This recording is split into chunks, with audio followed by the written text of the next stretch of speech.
So this is what I ended up going with is duals out the back corner, side by side. I wanted to angle it more. However, the swing of the shackle wasn't going to give me enough room to get the two pipes side by side without it like one coming out the corner here and one here. And I didn't want that look. If it was going to do it, I wanted it to be here, kind of right where they're at now. So I opted to go straight out side by side right here, which I think still looks good. Yeah, duals all the way, self-suspended. It's hanging up. Well, the welding cable is still clamped on up there, but I need to drill and install the bung for the oxygen sensor on the driver's side. But yeah, I like it. I think that'll look pretty good. Yeah. Kind of clean, tucked up, nice and high, but mounted solid, not going anywhere. So I keep walking around the truck and finding more things to button up that I haven't done yet, as I keep avoiding and putting off the wiring. But I just installed the oil dipstick that I got here, kind of a low car knockoff oil dipstick. I have a transmission dipstick I need to put in as well yet. I just put the brake booster vacuum line on. I got the exhaust done. Oxygen sensors are in. They're plugged in and zip tied off. Yeah, just slowly keep dwindling down the list of to-dos. But man, this thing looks so cool. Sitting back on, well, I guess it's on the step here in the front, or on a piece of wood, because it sits so low that I need that to get the hoist arms under it.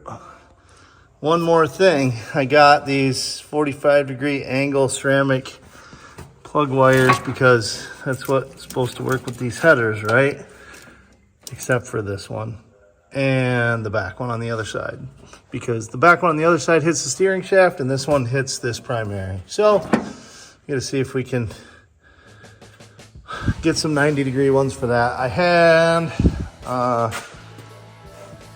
Steve Durga hooked me up with an extra piece of intake pipe, which had some couplers and stuff and a different filter. We were able to come up with an air intake situation, so that's good. I have the plug wires that I was gonna put on it.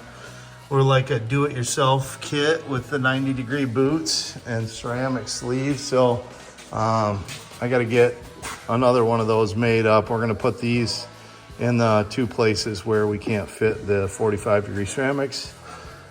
And then maybe, just maybe, we'll get to some wiring. And I keep putting it off, but I think we're down to like that and putting fluids in it. So sooner or later, it's gonna have to take priority. So we came to this Walravens fruit market. They had these treated timbers for 10 bucks a piece. So we're gonna try and make a retaining wall for behind the barn with. The Tundra is going to be putting in some work.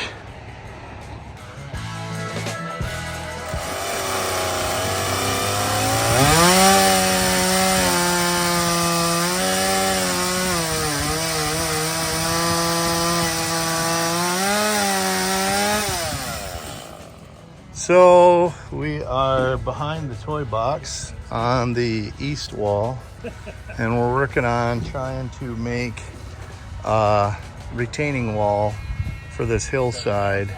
And we have a guy coming to do a concrete approach between the barn and the driveway sometime the first week of June, which is coming up quickly, like not this week but next week. So just working on trying to get this retaining wall area put together here this weekend, Memorial weekend, Memorial Day actually. So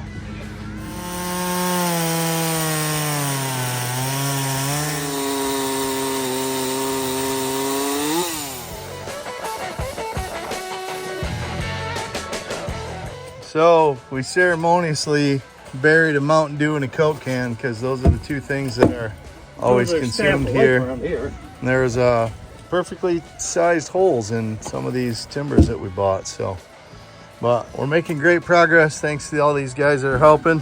Blake, my dad, Steve, Brandon, all here, working hard.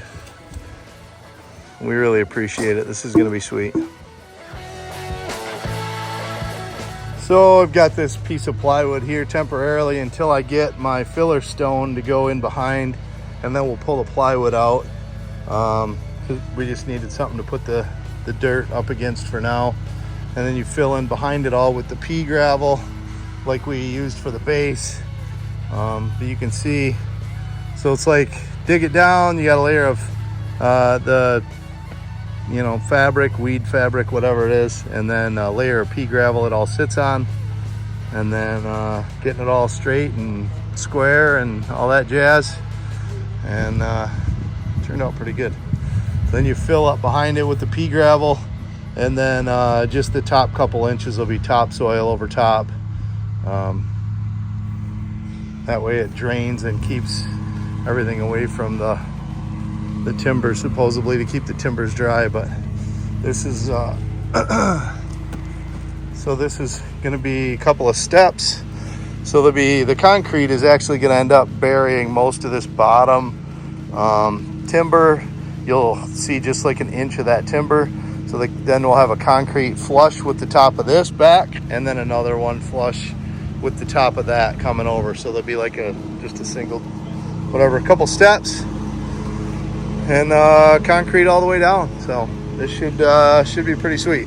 Super excited. Really appreciate all these guys helping today.